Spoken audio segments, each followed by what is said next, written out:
Chapter 11. Voices.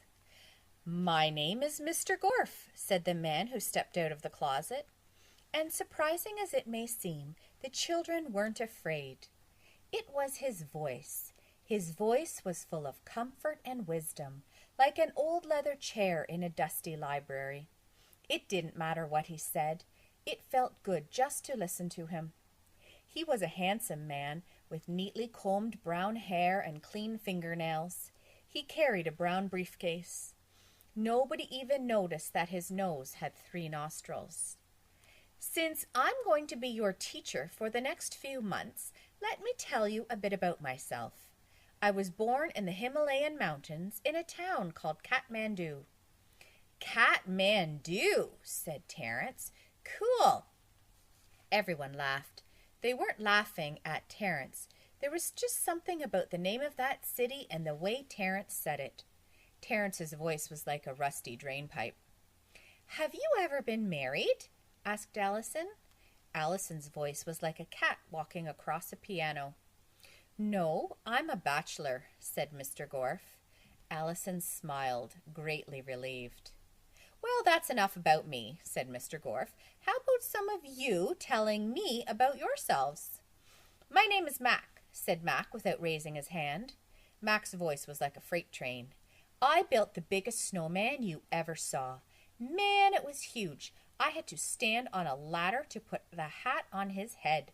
It was a stovepipe hat, like Abraham Lincoln wore, but I don't know why they called it that. We have a microwave oven. Have you ever put a bag of marshmallows in a microwave oven? Man, it's like—" Mr. Gorf's nose flared. His right nostril flared to the right. His left nostril flared to the left. And the hole in the middle seemed to get larger. Mac coughed. He tried to speak, but no words came out. "Thank you, Mac," said Mr. Gorf. "Anyone else?" Dee Dee raised her hand.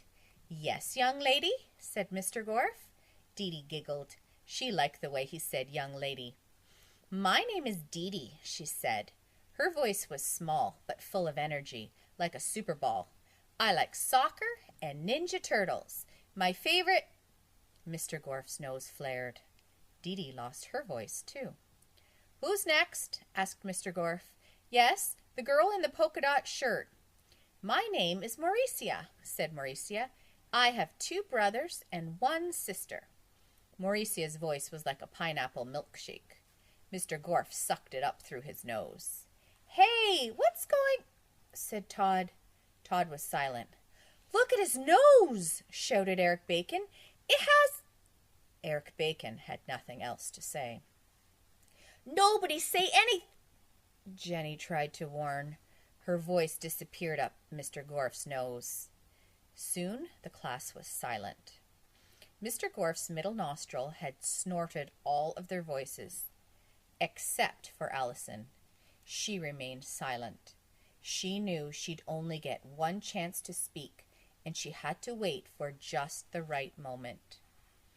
"What good little boys and girls you are," said Mr. Gorf. "So nice and quiet." He laughed. "Of course, this isn't my real voice," he said. "I stole this voice from a gentleman I met in Scotland." He touched the tip of his nose.